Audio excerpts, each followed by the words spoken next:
Sometimes when I get nervous, I stick my fingers under my arms and I smell like that.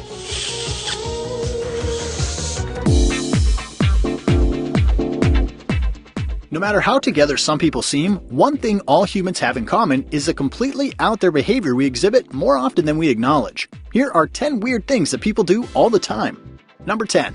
Reading over emails right after you send them. 1. It's too late, and 2. You're just torturing yourself. Number 9.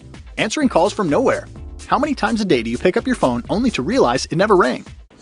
Phones, man. Number 8. Seeing faces in things that have none. You name it. Clouds, rocks, buildings, grilled cheeses, anything's game. Talking to them is perfectly okay. Hearing a response, on the other hand, is cause for calling in professional help. And what is your point? Number 7. Looking for the closest parking spot at the gym. Aren't you there to get some exercise in the first place? Walking a few extra steps will only help the cause. Number 6. Rescuing some animals, but eating others. Yes, cats and dogs are lovable and enrich people's lives. For that, calling in fire trucks and helicopters to rescue one from a tight spot is perfectly understandable. Who knows, if you'd given your turkey sandwich a chance to love you when it could, it might have made you smile too. Number 5. Snooze button abuse. Some actually set their alarms early so they can indulge the behavior. Number 4. Walking around with a constant sense of impending doom. For example, coming home and being relieved to find your house isn't on fire or hasn't been broken into.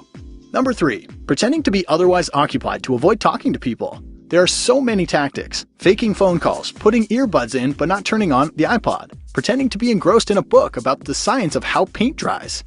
Number 2. Avoiding somebody's gaze so you don't have to say hi to them. That gets particularly awkward when you at least sort of know the person and are approaching one another in an otherwise empty hallway. Yet, we do it. Number 1. Smelling ourselves. Considering how much time we spend stewing in our own aromas, the odds we're getting an accurate first encounter impression of what somebody else is sniffing is highly unlikely. It also looks really strange. So, now that you know you're not alone on all those counts, is there anything else you'd like to share? Chances are, there are scads of other people who do the same thing.